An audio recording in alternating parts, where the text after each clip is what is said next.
To you too, because right now on the phone we have Minneapolis Mayor Jacob Frey, who is joining us. Thank you so much, Mayor, for joining us. Well, thank you for reporting tonight. Yeah, quite a difference from the last 4 nights. Mayor's That's up right now. We've got an organized and measured approach that we're using right now, and it's very much focused on preservation of life, preservation of property, and then restoration of order. And, you know, we needed to get our city back tonight. And so we have a very strong approach that we've used starting at around 8:45 when there was a significant disbursement from the 5th precinct. And obviously arrests were made since then, 25 by the MPD alone coming out of the 5th precinct. And I'm sure there have been more since then. But so far, many of the groups have scattered. And we're working towards a restoration of order. But let's be real. I know the night is still young. We still got a ways to go. Yeah. If you're just joining us back on television, we stayed on our digital station, CBSN Minnesota. We just got on the phone about 30 seconds ago with Mayor Frey, who talked about already an organized, measured approach and 25 arrests. And Mayor, talk to us a little bit about the future, short term this evening, and then looking into tomorrow, whether we're facing another curfew, whether you expect things to, I guess we'll start right now. It's midnight. Do you stay at it all night long till the sun rises, and are you confident that we're going to see the same level of relative peace right now? Well, although it is midnight, I will say the night is still young in many senses, so we still have a lot of work to go. Again, this is really focused on preservation of life, preservation of property, and then restoration of order.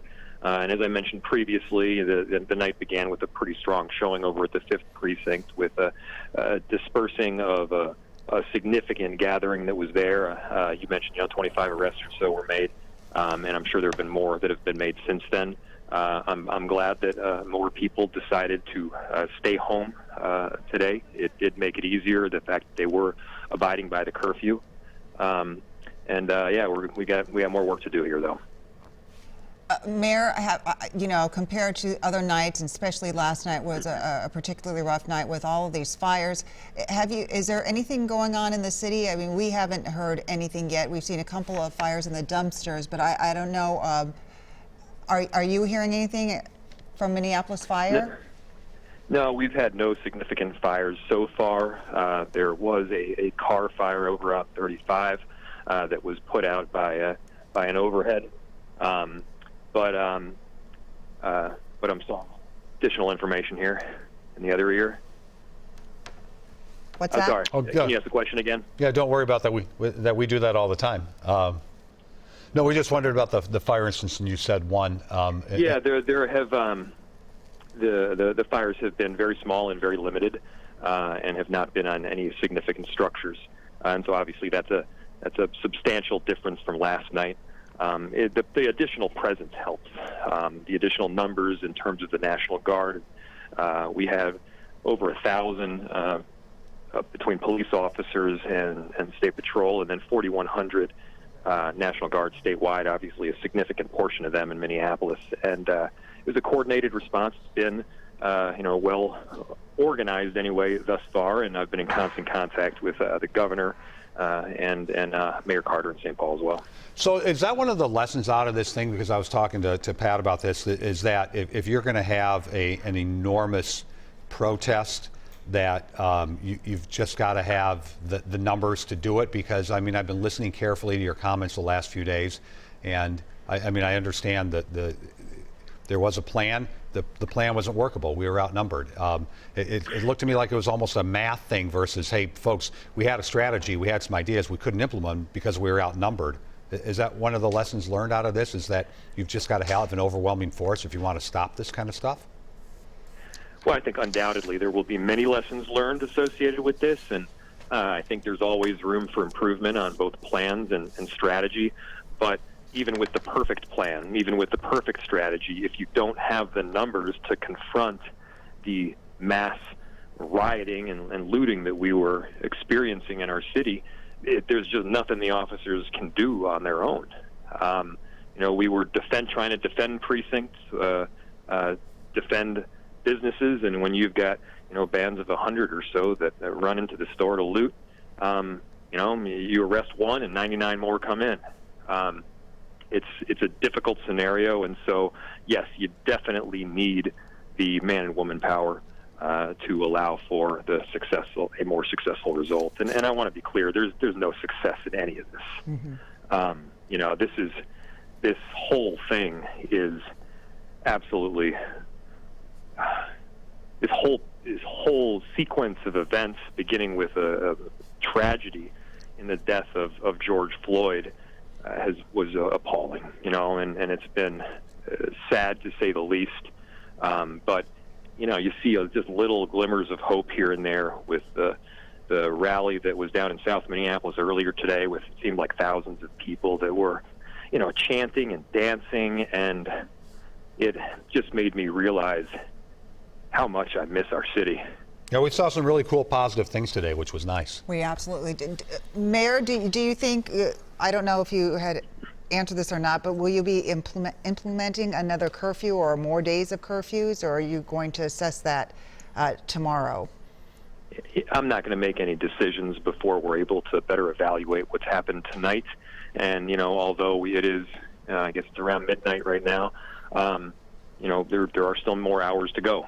And so we'll look at what happened today. We'll reevaluate again in the morning. If I can get maybe 1 hour of sleep at some point, that would be extraordinary. I've had maybe about 5 in the last 4 days, and then make some good decisions with a little bit fresher. Yeah, no, it's tough, right, with the fog of tired and all the stuff you're responsible for. So we're grateful for your time right now. What's your take on the how many outside influencers, agitators, whatever the word is? The governor set up to 80 today. He walked back on that number. Where are you at on this, Mayor Frey? We're speaking to Mayor Jacob Frey. It's 12:03, 12:04 right now. Mayor Jacob Frey from Minneapolis. What do you think? Was this Minnesotans that just lost it because they're so upset about Mr. Floyd, or was this a bunch of people coming in from the outside stirring the pot? Yeah, I don't want to speculate as to the exact numbers on that, because the truth is that I don't know. Not to mention, to the extent there were outside agitators that were coming in from other cities, other states, it's likely that they would have been more experienced. And if they were more experienced, maybe they wouldn't have gotten caught, and so we would have no way of knowing. And so, it's difficult to know. It's clear that there were outside groups here to some extent. But how much, I'm going to hold off before I say.